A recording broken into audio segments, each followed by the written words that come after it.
Mailchimp, la première chose qu'on voit, c'est cet écran d'accueil. Ensuite, si on veut créer un email, on arrive sur Créer, Email. La première chose qu'il va nous demander, c'est le nom de la campagne. Donc là, je vais juste mettre test 2. Ça, c'est pour vous, donc personne ne va le voir. C'est juste pour que vous puissiez trier vos campagnes. Donc, donnez un nom qui vous permette de reconnaître ensuite quelle est la campagne que vous avez faite. Je clique sur Begin. Voilà, donc là, c'est tous les champs que je vais devoir remplir pour créer mon email. Le premier champ que je vois, c'est le champ To.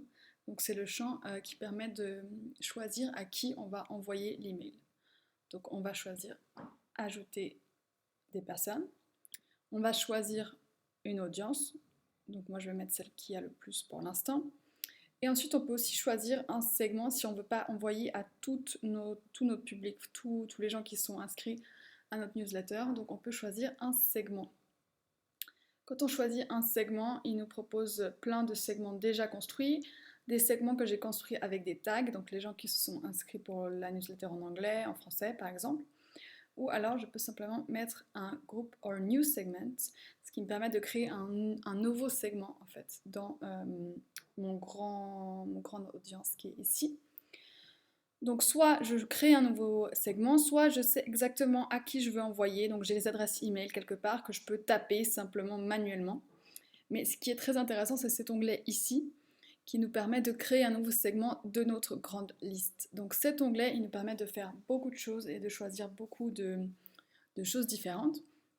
Cette ligne ici nous dit qu'on peut, c'est de la logique conditionnelle, donc on peut choisir que les contacts soit match une des conditions que je vais ajouter ci-dessous, ou alors que ça match toutes les conditions. Et donc, si je mets ça, ça veut dire que toutes les lignes que je vais ajouter là-dessous doivent être vraies pour que ça envoie à ce contact-là. Si je mets any, c'est-à-dire qu'une de ces lignes doit être vraie pour que ça envoie. Donc, par exemple, si je mets que j'ai ajouté ce contact après, donc la date d'ajout est après la dernière campagne que j'ai envoyée, qui est le 13 mai 2019. Ensuite, je peux choisir autre chose. Donc là, on voit que ça ajoute le OU.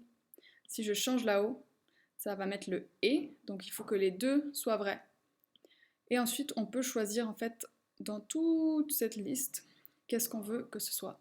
Ce qui est très intéressant, c'est qu'une fois que notre Mailchimp est connecté à un e-commerce, on va pouvoir dire que le client doit avoir été ajouté après le 13 mai 2019, mais aussi je veux qu'il ait acheté par exemple un certain produit qui est, et là je vais choisir le produit de mon e-commerce. Donc moi j'en ai que un parce que c'est un peu un site qui n'est pas fini, mais par exemple je pourrais avoir des dizaines de produits ici et je vais pouvoir dire que je veux que le client ait acheté ce produit et qu'il ait été ajouté après ma dernière campagne qui a été envoyée le 5 mai.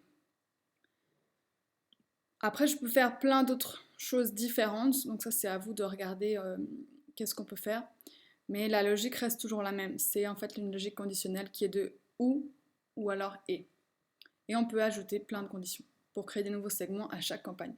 Ensuite, on peut choisir de personnaliser le to field. C'est le champ qui est en haut quand on reçoit l'email, donc ça nous dit est-ce que j'ai reçu à telle adresse.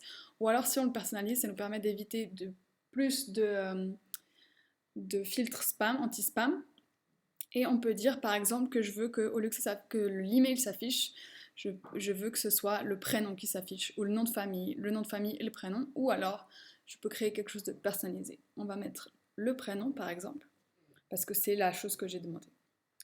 Et on met save. Voilà, on a créé notre segment. Alors là, il me dit que ça marche pas parce que j'ai personne qui a acheté mon produit. Vu que le produit n'existe pas encore. Mais sinon, on aurait pu voir. Et en fait, on peut voir ici, j'aurais pu le voir avant, qu'il n'y a pas de contact qui match. Donc s'il me dit ça, je peux update ici le nombre de contacts. Donc je vois, ok, mince, ça va envoyer ma newsletter à personne. Je peux enlever par exemple cette personne. Alors maintenant, on va voir, ok, super, il y a 13 contacts qui vont recevoir cet email. Ok, on est tout bon. C'est bien ce que je voulais. Et cette fois, on voit qu'il n'y a pas de message d'erreur.